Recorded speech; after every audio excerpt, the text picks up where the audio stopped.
Welcome to the Charlotte CBMC podcast, a series of candid conversations with area business and professional men. In this series, you'll hear how CBMC has connected businessmen to God, His Word, and each other, equipped them to grow and become godly leaders at work, in their community, and at home. Now, let's join our host for this episode of the Charlotte CBMC podcast. Well, hello, Charlotte CBMCers, and welcome to yet another episode of the Charlotte CBMC podcast. I'm your host, Coach Brian Brattie, Executive Business Coach, and I'm continuing my interview with Paul PJ Haringslake. How are you doing tonight, PJ? Good, Brian. Yeah, thanks for having me on. Thanks for being on. We appreciate it. Last time we talked about your early career. We also talked about you becoming a dad, coming to faith, and also we talked about your dad and him passing away. So I'd like to pick up with that if I can, because he seemed like toward the end of his life, he was a strong influence in your life, both as a dad and also as a spiritual leader. So kind of talk to me about, the impact that your dad's death had on you, as well as where you were with God on that. Did you blame God? Were you angry at God? Were you cool with the way it went, as best as you could be anyway? I mean, what did that look like? Yeah, so, like I went through the thing, my commissions changed, we built a house, my baby's coming, my dad passed away. So I had 3 or 4 major stressors, new father, new baby, new house, new job, and my dad passed away all in the span of about 4 months, right? That's a lot. It is. So then my dad passed away in May of 99. So now I have a 1-month-old and my dad not to be around. So, no, I never blamed God, but again, the stress was there. I still had the anxiety. Then we finally found a church after we had checked out about 5 or 6 places.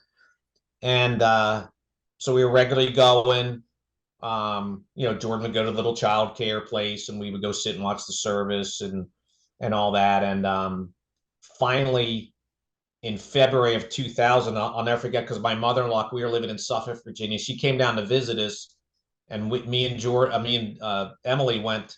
She watched Jordan one night, and we went to because it was Valentine's Day weekend. Valentine's Day was actually on a Monday, the 13th was a Sunday. We went out that Saturday night, stayed over in Virginia Beach somewhere, and then we came back. Then we all went to church the next day. So we checked Jordan in. So it's me, my wife and my mom sitting there in church, and the preacher does this thing. It was at a place called Believers Baptist Church in Chesapeake, Virginia. We've been going about 8 months, 9 months, and he does the Lord, Liar, Lunatic sermon. Yeah. Right? C.S. Lewis. Yeah. C.S. Lewis. Yeah. Right. And the way it was really, really good. I used to have a tape, like a cassette tape of it, but, and I wish I had converted it to a CD, but, it got ruined. But anyway, that is the sermon that pushed me over the edge, and I actually what was it about that concept? And let's just make sure that viewers and the listeners know what that is. C.S. Lewis said that basically you can't call Jesus just a good teacher. That doesn't work, because he didn't leave that option. He's either a lunatic, he didn't know what he was talking about, he was crazy, or he was a liar. He knew he wasn't who he said he was, but he said it anyway. Or he was Lord. He was who he said he was in the Bible. So those are the 3 options given, right? So What was it about that kind of pushed you over the edge? The thing that kind of pushed me over the edge was the way our pastor described it, because it's like, look, Brian, if you and I wanted to follow a liar or a lunatic, we could do it, right? Mm-hmm. Especially if there was some gain for us. But after that person was put to death, and then they came to you and said, Brian, was that guy a liar or a lunatic? Because if you say yes to that, I'm not going to kill you. Well, of course you'd be like, of course the guy's flipping nuts. You know what I mean? He lied about everything. He's a jerk. You know what I mean? But his followers didn't do that, right? They had the opportunity to say that or do that. So I was thinking, I'm a pretty logical thinker like you are. So I started thinking, if I was following somebody and I knew that they were a liar or a lunatic, and somebody gave me that option, hey, if you turn on him, we'll let you go. I would certainly do it. You know what I mean? Right, right. You know, but if they said, and you wanted to hold firm, hey, we're going to stone you to death if you really say he is who you say he is. He's the Lord, and you saw him rise from the dead and Right. transfigure himself and whatever. You know what I mean? It's like, yeah. Then I was like, you know, when you start thinking about it logically like that, like you said, you can really only come up to that decision. You know, he's not a liar, Right. right? He's not a lunatic. He's fairly, Right. you know, and there's a couple of good places you can get this information as well. Chuck Colson, his ministries, you know, a lot of people don't know this, but or might not remember this, but Chuck Colson was chief counsel to Richard Nixon during the scam, right? During the Watergate scandal. And he went to prison as a result of it. And he says, you know, he was with 12 other people during this time frame, and they all ratted each other out. He said, there's no way you're going to make me believe that 12 people or 11 people that knew Jesus wouldn't have ratted him out and gone on the other side if it weren't true. Because he said he saw the most powerful people in the world do it in a drop of pin.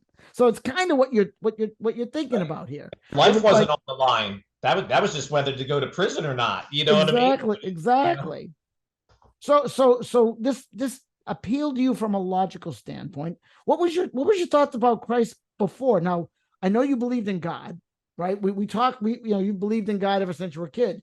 But what about Jesus being God and saying who he is? He said who he is who he says he is. Right. Well, and that goes back to what I said on the first segment, right? About where I said I don't think all Catholics are Christians, because I don't think, at least in my church that I grew up in, I don't think that part of it is taught, right? That part of really coming to Christ and Christ being your savior and you confessing your sins and, you know, him being the conduit basically, right, between God and us, right? That bridge that ties us together. I don't think, and maybe it was taught, Brian, and I just didn't listen and it didn't sink in but I've been to a lot of Catholic churches and I don't remember that being drilled as part. Like I said, you stand up here, kneel here, sing this hymn, you know, spout this verbiage from what the Apostles' Creed or whatever. You know what I mean? It's a lot of do this, do that. Like I said, I never really. And this guy had been working on me too. Like I remember when we had these little cards, these little decision cards, like you put that in the offering basket or whatever. Right. And I was literally crying when I put mine in. So my wife and my mother-in-law kind of knew, and they asked me afterwards. And then other people in church knew, because one lady was like a customer of mine at a hospital, and she came up to me. She goes, "I'm not trying to pry." She goes, "But pastor said, like at a meeting on Sunday, that like somebody gave their faith to Christ, and he said he's gonna do great in the kingdom." She goes, "He didn't say his name." She goes, "But I knew it was you." Yeah. You know. So let me ask you. You said you got emotional over it. It sounds like at first it was a logical decision, but it became emotional. So what is that? What is that about? How did that happen? Well, I started thinking about all the things I had done in my life that had drawn me away from God, right? And started really realizing my own sin, right? And coming face to face with it. Right. That's an emotional thing. It's emotional now. Yeah. So you come to Christ. Your family comes to Christ, but I know that, and I know this because, by the way, I'm going to confess. PJ and I are in the C3 team. That's a CBMC team. So we see each other every Tuesday. So I know PJ pretty well, but and I also know that PJ had some really difficult issues with regard to being a single dad. You eventually became a single dad with two young daughters. And this was after you came to Christ, right? This was after you became a Christian, but you found yourself pretty much on your own as a single dad with two young daughters. Talk to me what that experience was like, because we might have some. I'm hoping at least we have some people out in our audience who are going through that, who are living that. So they would probably want to see. Now they're in it and you're past it, obviously, but they probably want to hear or see kind of what you did and how God helped you during that time. Yeah, so it's kind of funny, you know, when I was younger, right, in my 20s and 30s before I became a Christian, like whenever I hear somebody say how they needed God, you know, I think to myself, "Oh, geez, Brian, like they're so weak. You know, what a weakling, right? Like, oh geez, what a weakling. They need God. And then when I started going through what I was going through, thankfully I was a Christian, and it's always wherever we were living. You know, we're in Central Florida, moved to Tampa, and then of course moved out here. I was lucky enough to have good churches and have God in my life. So then I started thinking, how could you not get through this without God? Right. You know, because that gave me a lot of strength. And you know, not all days were easy, and not everything was rosy, but it gives you a little bit of stability Mm. and faith, and then different type of prayer, right, to get you through it. But then you also have other people walking with you, whether it be churches, or the girls are at a Christian school or Christian daycare or things like that. So what were the ways that God showed up? Oh, I mean, there'd be people from church, like I'd be, you know, because I had the girls all the time, right? So, you know, here's a single guy. My girls, really, when I started having them full time, they were probably 2.5 and 4. You know, so I am Really working. young. They were really young when you Oh became a yeah, single dad. young. You know, I was working full time, taking them to drop them off at daycare in the morning or whatever, and you know, rushing off to work, then rushing back from work to go pick them up, then rushing home to go to dinner or go to church or whatever. So just did a lot of rushing around. But you know, I'd have somebody come up, like just like knock on my door random, Brian, like on a random Saturday, like, hey, like they wouldn't even ask. They'd be like, we're taking your girls for the night. You know, Oh, we're gonna have them sleep over our house. We'll bring them back tomorrow morning. right. And Brian, you would think, like, as a single guy, like, you know, people would be like, well, what'd you do? You know, did you go out? You Yeah, know? right. You know what I did? I'd go to Walmart and grocery shop and do like 5 loads of wash. Honest to God. I It's know. like, because I could get it done. Right. Like, and then like go to bed at like 10 o'clock and wake up at 8 without somebody crying in the middle of the night, or, you know what I mean? Because you had no one to pass anything on to. And at that point in time, when we were living, like my mother-in-law lived in Atlanta. We're in Central Florida or Tampa. My family lived still outside of PA. So nobody's within, no close families within, you know, super close distance. Now we moved to Tampa. We were fortunate enough. My wife's brother, so my brother-in-law and his wife and their kids, they lived nearby. We used to spend a lot of time with them. That was a cool time of life. But I was only in Tampa for like 21 months before I moved up to Charlotte. So right. So most of the time you're a single dad oh is yeah. in Charlotte, North Carolina. And it sounds like you don't have a lot of family support geographically. I'm not talking about emotionally or spiritually or anything like that, but it sounds like there's really not a lot of family that you can rely on. So you're kind of on your own. Yep. In that respect. So how did God show up for you in Charlotte? Well, I think it showed up, one, with the church I found, right? You know, I go to Mecklenburg Community Church, which you're very familiar with, which is a great church for young families, especially if you have young kids, because of the kids programs and stuff like that. So started going there, you know, they were involved, you know, I put them, and then I started volunteering there. So that, and then probably starting in 08, I started doing the CBMC, right? Met Holly and Bill Montross, right? So met them, and then you and I started meeting at church, and I got you involved in CBMC. So you did. You know, one thing's kind of led to another. So just having that, and I'm still at MEC, you know, 17 years later. I actually started going probably in November of 06. So we moved here September of 06. I checked out about 5, 6, 7 churches, went to MEC, and I've never left since then. So, yeah, and just. So tell me about the support that God provided for you. What did that support look like as a single dad? I just, again, right, God's kind of always blessed me. Like, I remember when I was working, you know, I'm still in sales at this time, in 06, 07, 08. Back when there was newspapers, right? I looked in the newspaper for ads like, you know, childcare, like who wants to take care. Because I used to have this one lady who was a Christian. She would come pick up my girls at their after school care, like at 4:30, bring them home, start dinner for them, start their homework, so I could work late. Sometimes she'd come here in the morning early if I had to go early. So that was there till they got to a point, you know, once they got into middle school, then they can kind of, you know, themselves in the house. But I'm talking about when they're in element, you know, second grade and kindergarten, they can't be left home alone. You know, they can't, they can't get themselves on and off the bus and all that kind of stuff. So I had somebody to do that for a few years, which, and like and then from there, once they got there, then it was a little bit easier, right? Once they get in the middle school and kind of self-maintain for a little bit of time.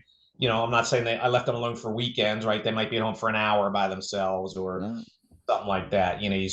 Things start changing. And I know you also kind of changed your career to some extent. You kind of left the salesy part and more of the support part. And I think you and I were friends during that time, and it was kind of, you found it better, even though it was, by some standards, people might think it's a demotion, being a support person versus being the shining star that's being the salesperson of the year and knocking it out of the park and so forth. So what was that like? And do you think that was worth it? And what was the trade-off? Well, it's kind of funny. So in 08, 09, and I was still in sales when I moved here. And then of course the great recession hits, right, in 08, 09, and I kind of get let go of my job. I think they called it a layoff, but it was I really kind of got fired, right? Because I wasn't doing well in the market segment I was in at that time. IT spending went to like all about zero, right? Because nobody was spending any money. So I had worked for CA for about 5. That's who I worked for in Tampa. And when I first moved out here, I left them in 08. But in 09, now I'm looking for a new job. And I left on good terms, thank God. So I go back to the people I know, and they're like, hey, we have this position open here. It's not a sales job.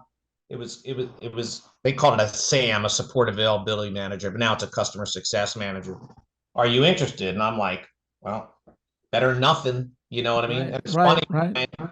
I took that job because in my mind it was a demotion, right? Like, I'm a big sales guy. I'm not doing this yuckity muck job over here. I said, but I'll do it under the guise of I'm going to do it. And I'm going to look for my other, as the economy starts ramping back up, my new sales opportunity will come up, and I'll just leave and go do that, right? Right.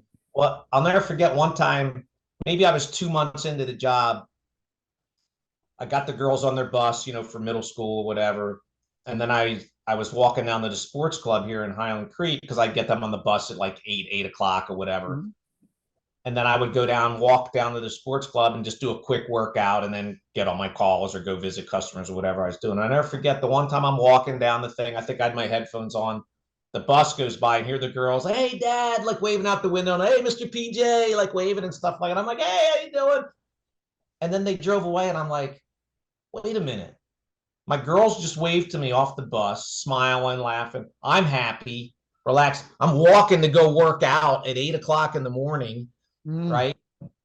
Instead of being like not stressed out about like, oh my God, what am I going to sell today? Who am I going to call? What meetings do I have? You know what I mean? And I thought, I'm like, man, I really like this job. Like, I'm still kind of involved in sales, but all the pressure is not on my head. Now, did I make the money that our sales reps made?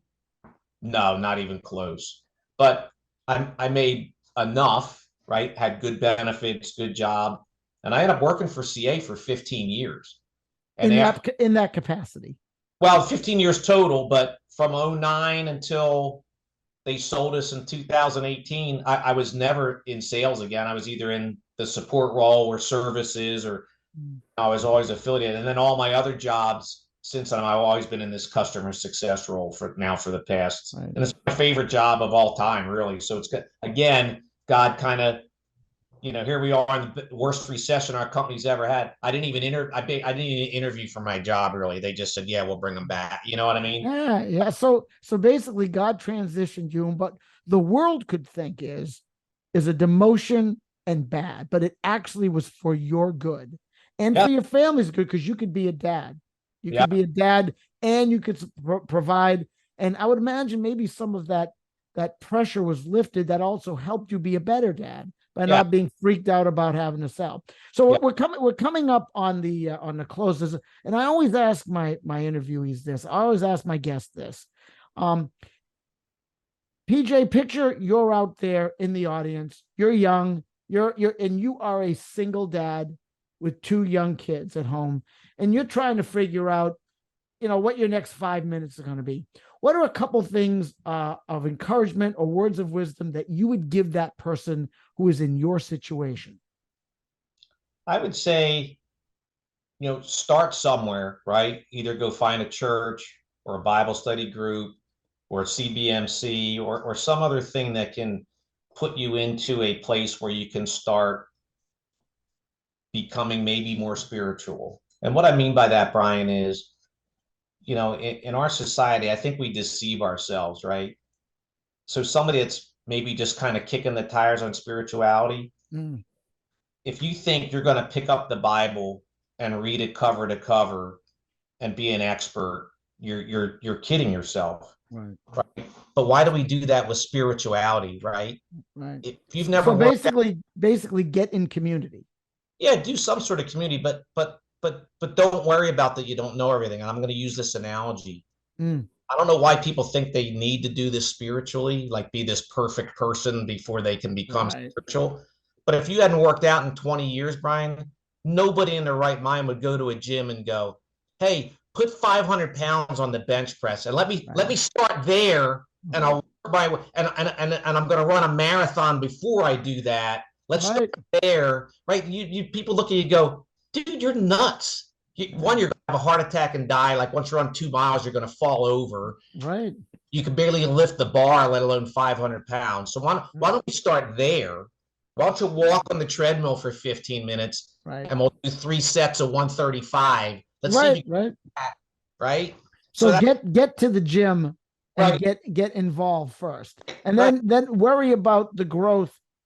Yeah, but get there. I'll tell you right now, being a Christian for 23 years, I'm not a biblical scholar, right? I know some of it. I can quote some scripture and I know what verses to go to and look at. And when I read it, I have a better understanding. But I would say you and the other guys in our group are worlds ahead of me on, I'm a good Bible reader. I'm not a great prayer, right? I need like the daily breads and the Jesus going to kind of get me into, like, I can't just open up the Bible and go, oh, I'm going to read Numbers chapter 3, verses 17 today. That really sits well with me. I'm just not, that's not my forte. I get it. So what I'm hearing is, what I'm hearing is the relationship comes first with Jesus and then everything follows. And so some people have said to me, oh, Brian, I hear you're religious. And my response is, I am not religious. Right. I am not religious at all. I am in a relationship. And those are different things. A relationship with Christ is different than being in a religion. So yeah. And even Jesus didn't like religion. No, you see how he treated the Pharisees. Right. Yeah. Okay, well, PJ, I'd like to thank you for taking some time out of your very busy schedule to help our listeners get to know you, your family, and the service and the experiences that you have provided. Again, you can get this podcast and all of these videos by going to Google Play or iTunes, or download the Queen City Leaders app via the Google Play or iTunes. You can also go on YouTube and look for the CBMC Charlotte channel, and it will be there with all of this stuff. Finally, go to our website at charlotte.cbmc.com, where you can not only get these videos, but you can get free programs like Operation Timothy, where you can have discipleship and a relationship with Christ as a young businessman in the Christian community. Well, Charlotte CBMCers, that's all for this episode. Again, I'm your host, Brian Brattie, and you've been listening to the Charlotte Christian Businessmen's Connection podcast. For next time, God bless and Godspeed. We hope you are blessed and encouraged by this episode. The Charlotte CBMC podcast is also available on the Queen City Leaders app. Now you can easily listen or watch and share these inspirational podcasts with others. Download the app at the Apple App Store or Google Play. For more information about Charlotte CBMC, simply type in the browser address line charlotte.cbmc.com. That's charlotte.cbmc.com. There you'll discover free resources to deepen your faith. Connect to one of the area's C3 groups that meet each week. For business owners, discover the Trusted Advisors Forum, where you can meet with other business owners and discuss how to grow your business spiritually. Finally, you'll learn about Charlotte CBMC sponsored events like the Queen City Leaders Summit Series. Please subscribe to this podcast so you'll know when new episodes are available. Like and share this podcast with other men and help us spread the good news of Jesus Christ throughout the Queen City. Join us again next time for a new episode of the Charlotte CBMC podcast. May you have a blessed and productive day working for the Lord. Thank you.